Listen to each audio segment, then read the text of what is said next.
Quem disse que autoridades brasileiras não podem ser julgadas em cortes internacionais? Assista o vídeo até o final e entenda. Nesta terça-feira, 18, o deputado federal Eduardo Bolsonaro entrevistou no seu canal o jornalista e comentarista político Paulo Figueiredo, que mora nos Estados Unidos e também é alvo do ministro do STF, Alexandre de Moraes. Explicou como o ministro será punido caso as denúncias contra ele forem aceitas nas cortes americanas. Eu vou deixar o link da entrevista completa na descrição. E se gostar, por favor, dê um joinha, comente, compartilhe e inscreva-se no canal se ainda não é inscrito. Para as pessoas não confundirem, né, Eduardo? Existe uma sanção específica, que é a sanção do cancelamento dos vistos. As pessoas às vezes confundem com passaporte. Não. Os Estados Unidos cancelam vistos de entrada de indivíduos como forma de sanção, mas a forma mais grave de sanção que os Estados Unidos têm é a entrada nessa STN list do OFAC, que faz o bloqueio dos ativos financeiros dos indivíduos no exterior. Uhum. Isso daí, você acha que cabe, por exemplo, esse tipo de medida às autoridades brasileiras? Eu vou ler aqui uma notícia agora da CNN, né? Porque na democracia relativa, nem sempre você pode dar opinião. Então é bom você ler da grande imprensa. Tem uma notícia que traz aqui da CNN de hoje. Defesa de Felipe Martins leva suspeita de fraude à Justiça dos Estados Unidos. Nos Estados Unidos, agora comandado por Trump, a defesa de Felipe Martins entrou com 2 ações na justiça para que seja apurada uma suspeita de fraude envolvendo seu nome no sistema de entrada e saída de estrangeiros no país. Se ficar comprovada aqui a cooperação de autoridades brasileiras numa inserção falsa do Felipe Martins nos sistemas migratórios do CBP, isso pode ser caso para a sanção OFAC que você está falando aí? Aí entra numa categoria pior, porque no caso disso você tem um crime contra a segurança nacional americana, inclusive. E aí você está falando de, em vez de meras sanções, né, você está falando de um processo penal nos Estados Unidos, com direito a mandados de prisão e mandados de captura internacional, inclusão em lista da Interpol e por aí vai.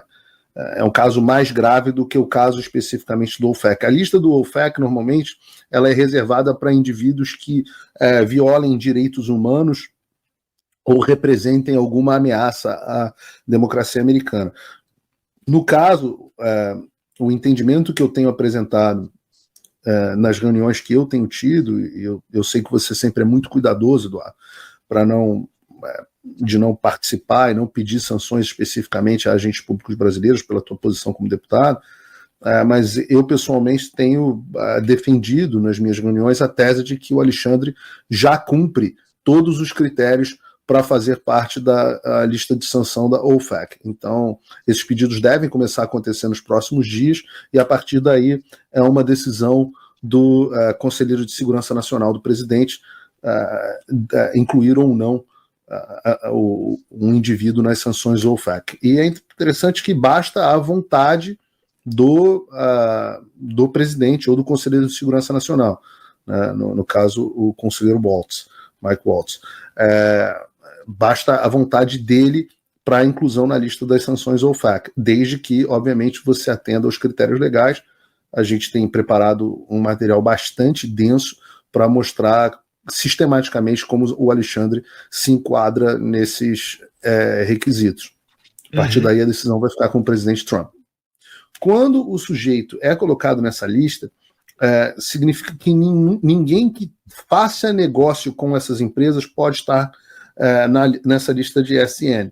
Então, na prática, por medo do que se chama de secondary sanctions, né, que são as sanções secundárias, os bancos, as entidades financeiras, imediatamente e automaticamente cancelam as contas bancárias e cartões de crédito de qualquer indivíduo que estejam nessa SDN list. Então, o que acontece no dia que o Alexandre, se Deus quiser, entrar na lista do SN? ele vai receber uma cartinha do Santander, do BTG, ou de quem quer que seja, dizendo que ele tem X horas para que o compliance do banco está encerrando a conta dele e que ele tem X horas para receber um cheque administrativo e buscar o cheque administrativo. Isso vale para qualquer um. A decisão é feita pela matriz internacional do banco. Alguns bancos muito pequenininhos, que ele possa ter conta em paraísos fiscais, etc., etc., podem optar por... Existem bancos muito pequenininhos que não encerram contas de ESN, de indivíduos na lista de ESN.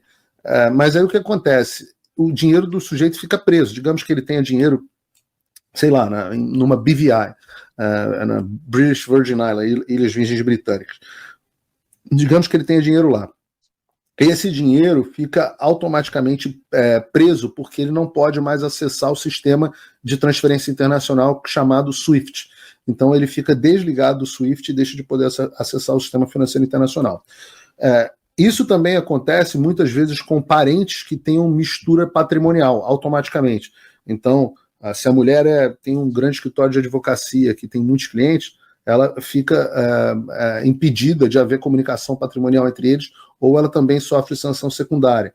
A mesma coisa acontece para empresas que têm um negócio com esse indivíduo. Então, na prática, o sujeito vira um leproso. Ele deixa de poder fazer negócio com qualquer um, ele deixa de ter acesso ao sistema financeiro internacional. Vai restar, se Deus quiser, ao Alexandre, Bitcoin e dinheiro debaixo do colchão. Pô, Bitcoin tá na boa, cara. Eu curto cripto aí, eu tô cada vez mais interessado no assunto. Aí, o Alexandre, que não gosta de cripto, etc., etc., vai começar a gostar bastante, vai ficar... as criptos serão as queridinhas dele. Uhum. E ainda nessa mesma seara de assunto... Na prática, Eduardo, só para dizer, o que acontece é que todo mundo se descola do indivíduo, ele se torna tão leproso, tão radioativo, que ele é isolado e E quem faz negócio com ele também toma Parece sanção? aqueles versículos da Bíblia onde um profeta aparece e diz assim: os cães vão lamber as suas feridas na sarjeta. É isso que vai acontecer com Alexandre de Moraes. Os cães vão lamber as feridas dele na sarjeta. Quem faz negócios com essas pessoas sancionadas também sofre a sanção?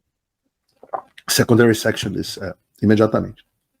Então, se tiver negócios em família, tiver negócios, enfim... Imediatamente sancionado.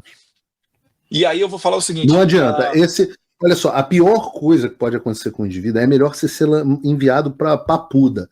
A pior coisa que pode acontecer com o indivíduo é ele entrar no OFAC list. Porque não há devido processo legal para retirar o nome. Entende? Ele vai ter que torcer para um próximo presidente democrata ganhar e olhar para a cara dele e falar assim: gostei de você, vou te tirar da lista. Na prática é difícil. Bem difícil. Eu gostei mais da comparação do Ebola. Acho mais apropriada. Né? É mais fácil você se curar de Ebola. Porque o Ebola, se você pega Ebola, as pessoas pelo menos atendem o telefone quando você liga. Quando você está na lista OFAC, as pessoas não querem ser nem vistas falando no telefone com você. Você se torna mais contagioso do que um sujeito com Ebola. Então não é só o visto que perde, é o congelamento. Fica inacessível do sistema financeiro mundial. Isso. Pesado. Digamos assim, que quando a gente está falando em etapas de sanções, o cancelamento dos vistos seria uma primeira etapa e as sanções OFAC são a segunda etapa, mas as sanções OFAC são mais bomba atômica, enquanto o visto é um tiro de 12. Obrigado pela visualização e até o próximo vídeo.